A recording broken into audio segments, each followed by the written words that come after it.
시청자 여러분 안녕하십니까, 윤성로입니다. 아우디 신형 A8입니다. A8라고 계속 말하면 굉장히 발음하기가 불편해서 지금 이 시간 이후로 A8로 부르는 것으로 하겠습니다. 양해를 좀 부탁드리겠습니다. 이 신형 A8 차량을 리뷰하기에 앞서서 제가 한 가지 고해성사 아니면 뭐 좀 반성하는 시간을 좀 갖도록 하겠습니다. 저는 이렇게 생각을 했던 사람이에요. 앰비언트 라이트라는 것은 반사광을 이용해서 이렇게 광원이 눈에 직접 보이는 게 아니라 어딘가에 숨어서 어떤 면에 간접 조명을 쏴서 은은하게 퍼지게 하는 S클래스에서 사용하는 그 앰비언트 라이트가 정말 고급스러운 앰비언트 라이트고, 앰비언트 라이트는 그래야만 한다 라고 그렇게 생각을 했던 제 자신이 굉장히 지금 쪽팔립니다. 이 A8 차량을 타고 나서부터. 한 가지가 더 있어요. 저는 차량 실내에 이런 하이그로시라고 하죠, 우리가 보통. 저는 차량에 이 하이그로시가 들어가 있으면 첫 번째 썬티만 나고, 두 번째 먼지가 앉는 게 너무나 잘 보이고, 조금만 만져도 지문이 금방 묻고 하기 때문에, 그러한 이유들로 저는 이 하이그로시를 자동차 실내에 적용하는 것도 단순히 제조사들이 그냥 이뻐 보이는 소재 중에 제일 싼 소재를 사용한다라고 생각을 했습니다. 왜냐하면 요즘에 소재들이 정말 좋은 소재들이 많이 나와 있어서 실내에 알루미늄을 사용하기도 하고요. 그리고 뭐 진짜 우드는 아니더라도 우드 패턴의 그런 패널들을 이용해서 굉장히 고급스럽고 세련된 실내 인테리어를 많이 연출을 하는데, 이 하이그로시를 적용하는 거는 굉장히 성의 없는 그런 일이라고 저는 생각을 했던 사실을 반성합니다. 죄송합니다. 지금까지 제가 생각을 바꾸려고요. 바뀔 수밖에 없네요.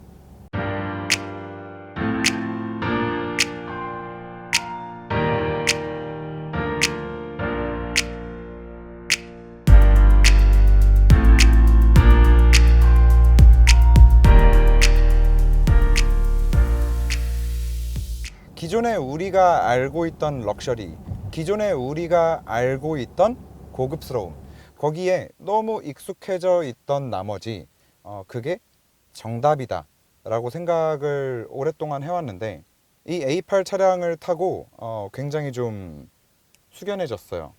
정말 지금까지 우리가 알고 있던 그 고급스러움과는 또 전혀 다른 컨셉의, 또 완벽하게 다른 컨셉의 고급스러움을 만들어냈다는 생각이 듭니다. 이게 정말 까딱 잘못하면 BMW 7 시리즈처럼 굉장히 많은 최첨단 기술들이 들어가 있음에도 불구하고 그냥 조잡으로 끝나버릴 수 있거든요. 그런데 지금 이 차량 보시게 되면 조잡이라고 할 수 있는 부분이 단 한 곳도 보이지 않아요. 적어도 제 눈에는 그렇습니다. 이 실내 앰비언트 라이트의 광원이 지금 눈으로 다 직접 보인단 말이에요. 간접 조명이 아니라 이렇게 눈에 직접 보이는 광원으로 다 이루어져 있는데, 이게 심지어 또 굉장히 많아요. 사실 어떻게 생각해보면 이렇게 많은 선들을 쭉쭉쭉쭉쭉 다 그어가지고 이쁘기가 정말 힘들다고 생각을 하는데, 정말 그 누가 타도 정말 이거는, 야, 나는 이번에 새로 나온 신형 럭셔리 세단이야 라는 거를 너무 잘 보여주는 분위기를 연출해내는 것 같습니다.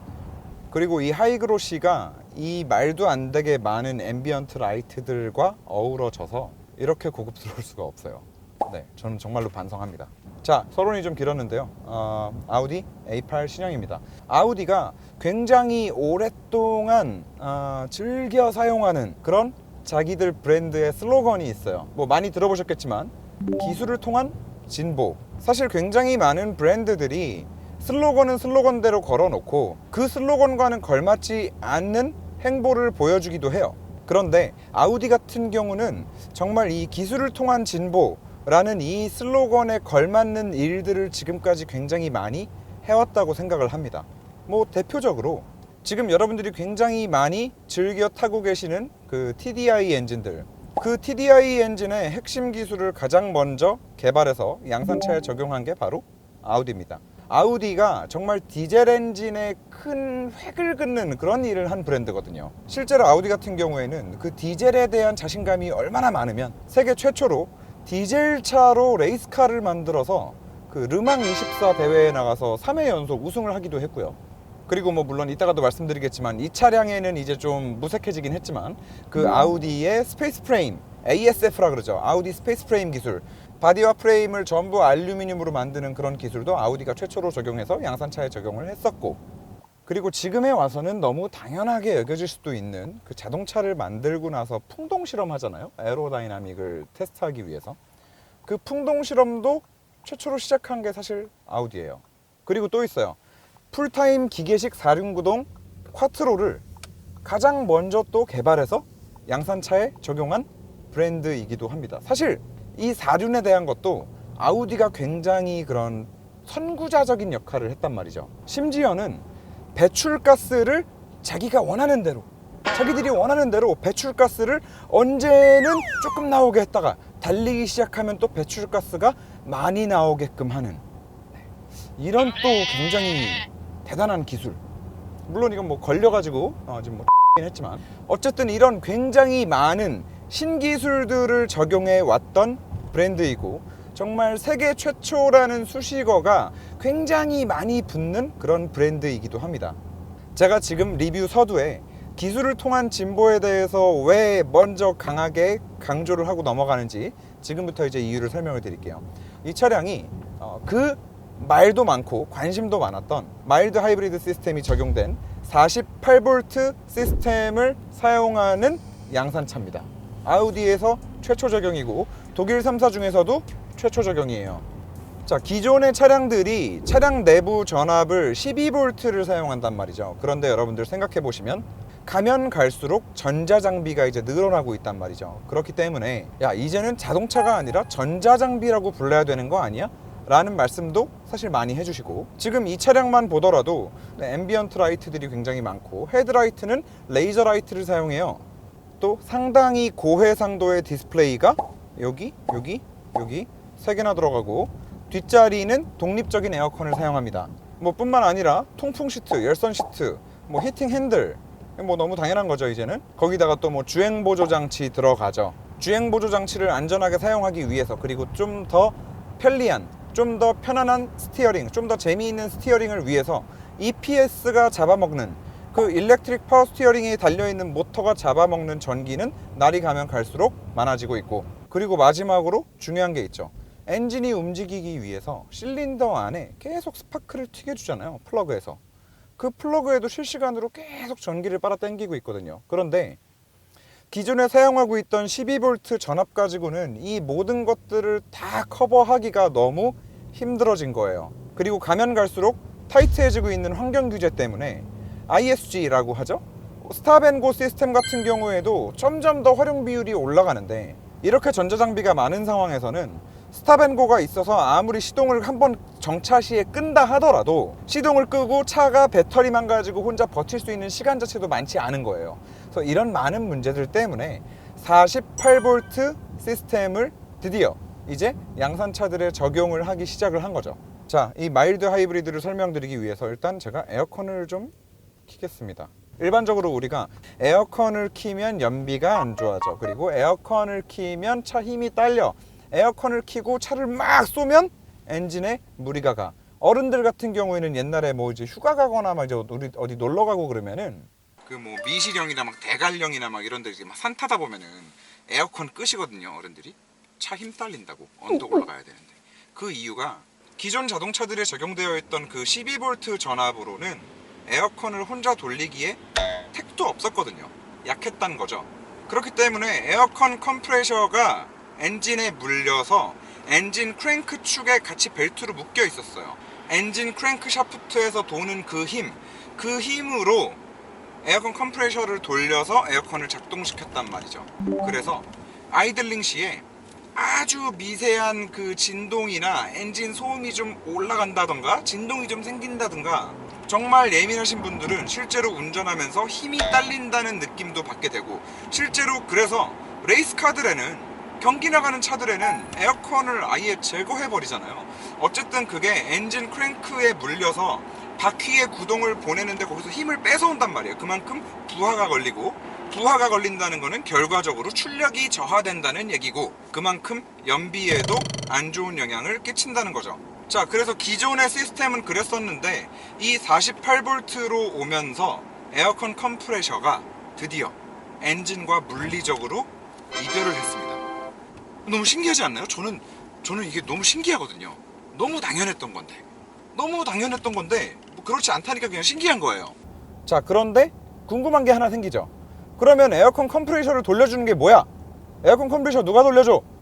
바로 기존의 제너레이터 발전기 역할을 하던 애가 모터 역할까지 같이 수행을 해줍니다.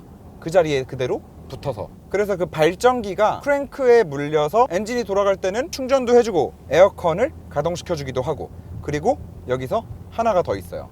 엔진의 스타트 모터 역할까지 해줘요. 결국에 스탑앤고의 사용 비중이 가면 갈수록 많아지고 그 역할이 중요해지다 보니까 좀 더 간결하게 파워풀하게 빠르게 엔진의 시동을 껐다 켰다를 반복해주기 위해서 그 제너레이터가 이제 시동 모터 역할까지 해주는 거고.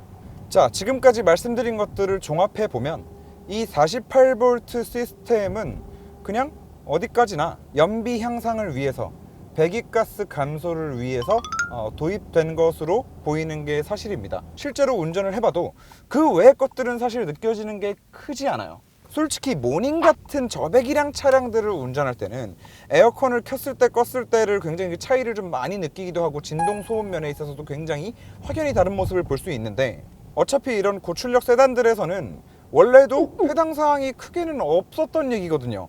아니, S클래스나 A8을 타면서 에어컨 버튼을 눌렀더니 너무 진동과 소음이 많이 들어와, 출력이 너무 떨어지는 거를 느껴, 이런 분들이 사실 뭐 얼마나 되나요?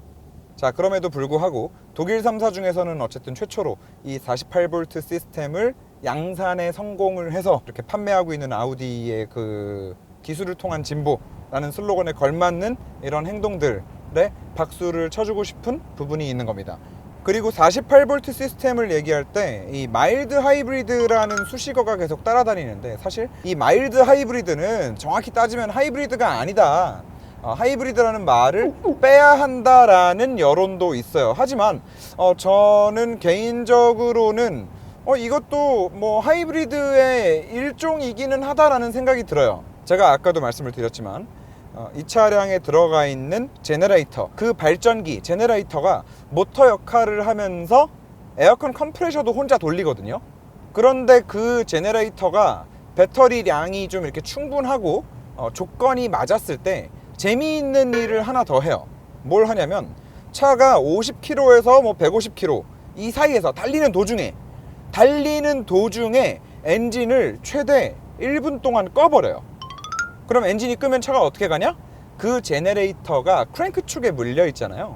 그 크랭크를 돌려요, 자기가 혼자서. 근데 그게 맥스 1분이고 탄력 주행을 할 때 속도를 내는 것까지는 아니고 가속까지는 아니고 이미 붙어있는 속도를 그냥 1분 정도까지, 맥시멈 1분 정도까지 유지해주는 용도로만 사용이 되는 거죠. 그래서 그 기능이 작동을 하려면 조건이 몇 가지 있는데, 그 조건 중에 하나가 앞에 전방에 탄력 주행이 가능한 상황인지 차가 인지를 해야 돼요. 그러다 보니까 앞범퍼에 저 라이다가 추가가 된 거인 것 같아요. 요거는 추정인데, 지금 A8 같은 경우에 앞범퍼 보시면 양쪽에 동그랗게 두 개 들어가 있는 게 이제 레이더예요. 레이더, 기존 차량들에서 많이 사용하던. 그리고 여기 앞에 카메라 하나 있고요.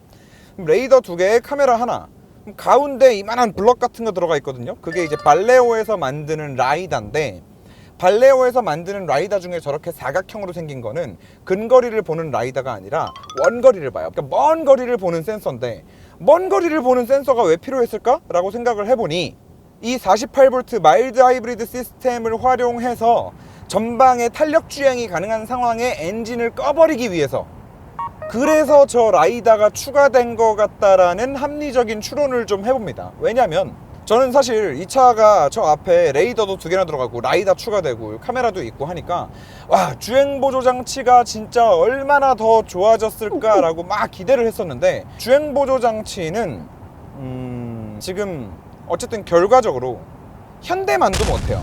이게 레이더가 추가되고 라이다가 추가되고 아무리 뭐가 많이 추가된다 한들 저 아래 내려가 있는 저 레이더나 라이다 같은 애들은 어차피 차선을 못 읽어요. 차선을 못 읽고 지나다니는 물체를 굉장히 효과적이고 똑똑하게 감지해내는 역할을 하거든요. 그리고 방금 계속 말씀드리던 라이다 같은 경우에는 그 빗방울이 튀잖아요. 앞에서 막 빗방울이 튀잖아요. 비가 와서. 그러면은 그 차로 날라오는 빗방울 하나까지도 다 인지를 할 수 있을 정도의 굉장히 비싼 똑똑한 센서예요. 그런데 그러면 뭐해? 애가 차선 인식을 잘 못해요. 근데 제가 뭐 많이 말씀드렸지만 이 차선을 인식하는 거는 이 레이더나 라이다 같은 걸로 할 수 있는 게 아니거든요. 무조건 카메라가 해요. 카메라가. 그렇다면 사실 우리가 일반적으로 주행보조 장치가 너무 좋아하는 거는 차선을 가운데로 잘 똑똑하게 유지하면서 가는 건데, 똑똑하게 유지하기 이전에 차선 자체를 잘 못 잡아버리면은 의미가 없는 거거든요. 얘가 지금 딱 그래요. 일단 BM 벤츠보다 한참 떨어지고요. 볼보보다 떨어지고요. 그리고 현대보다도 떨어집니다. 네, 이 차량은 아무리 새로 나온 차량이고 라이다가 들어가 있다라고 해서 주행 보조 장치에는 절대로 큰 기대를 하시면 안 되고, 마음 놓고 편안하게 쓸 수 없을 정도입니다. 차선도 제대로 못 잡고 일단 센서 퓨전 자체가 제대로 안 되는 것 같은데, 도대체 라이다를, 저 비싼 라이다를 주행 보조 장치를 위해서 추가했을 거라고 생각이 도저히 들지 않는다. 48V 시스템을 위한 것 같다.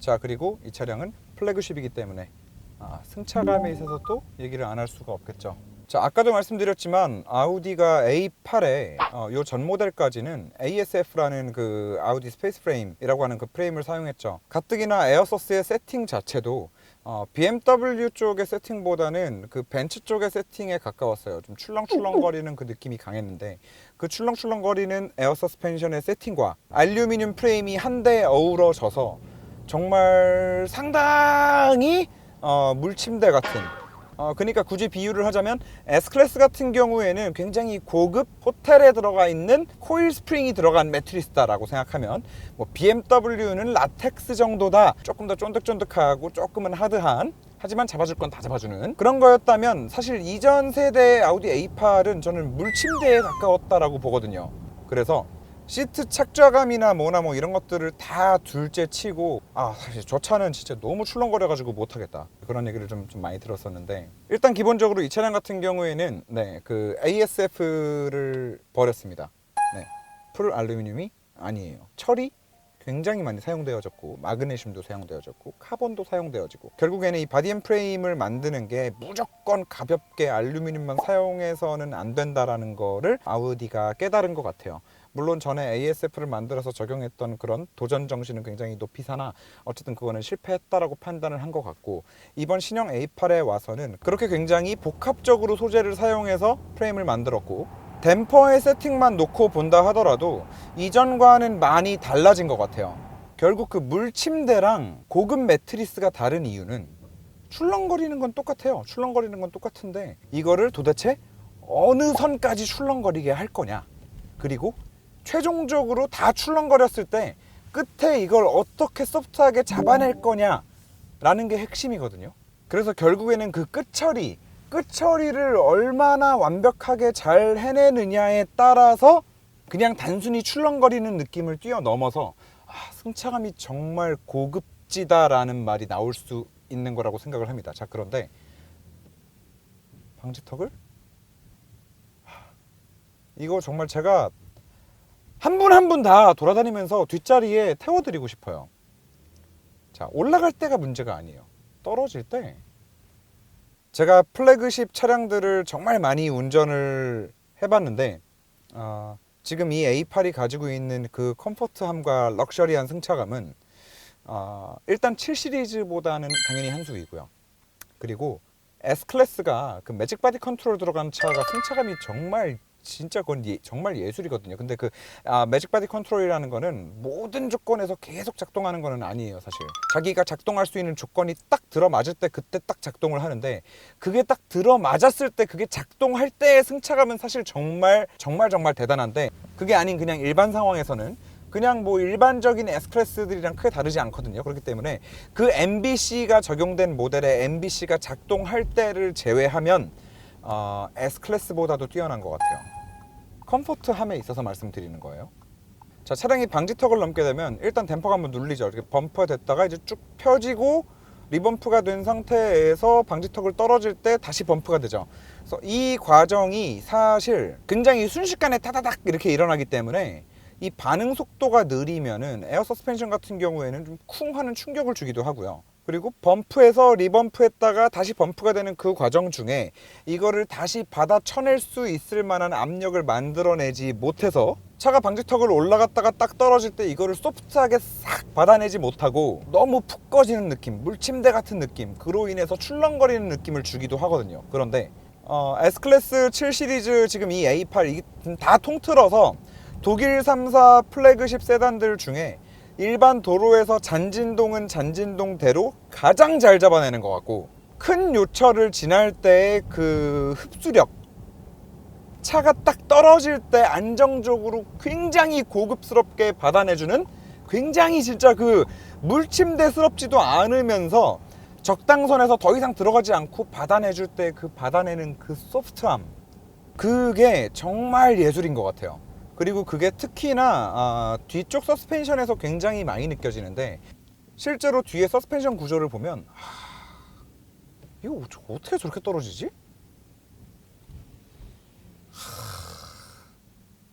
저 아우디에서 차 안 받았어요. 아우디에서 저 싫어하는 것 같아요. 이 차량 저희 그 A5 협찬해 주셨던 분 있죠? A5 리뷰할 때 제가 말씀드렸거든요. 네, 그 차주분이 계약하셨던 A8 나와가지고 지금 나오자마자 보내주신 거예요. 아무튼 죄송해요. 그 뒤에 서스펜션 구조를 보면 원래 아우디 A8이 그 BMW처럼 에어 서스펜션이 너클에 이렇게 걸려 있었어요. 너클에 걸려 있던 거를 이번에 S클래스처럼 로어암까지 쭉 빼가지고 박아놨거든요. 그런데 S클래스랑 7 시리즈랑 이 녀석 지금 세 차량을 다 통틀어서 일단 기본적으로 뒤 서스펜션 스트로크가 가장 길어요. 진짜 말도 안 되게 길어요. 굉장히 긴 에어 서스펜션이 들어가 있고, 그리고 그 긴 에어 서스펜션이 거의 저 끝나는 지점까지 이렇게 구멍을 파가지고 위로 올려놓고, 아래쪽으로는 로어암까지 이어주는 그 부분을 이만한 길이의 알루미늄 암을 만들어서 서스펜션을 굉장히 위로 치켜 세워 올려놨거든요.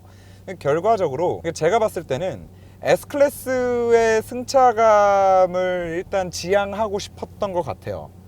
근데 상식적으로 생각을 해보더라도 댐퍼가 너클에 붙어서 바퀴에 놓으면 충격을 그대로 댐퍼가 다 흡수하는 것과, 일단 너클로 들어온 충격이 로어암을 거치면서 한번 상쇄되고 로어암에서부터 이만한 알루미늄 암을 또 한번 타고 올라가서 그 위에 있는 에어 서스펜션에서 최종적으로 마감 처리를 해주는 거, 이거는 분명히 승차감 면에 있어서 큰 차이를 보여줄 거라고 저는 개인적으로 생각을 해요.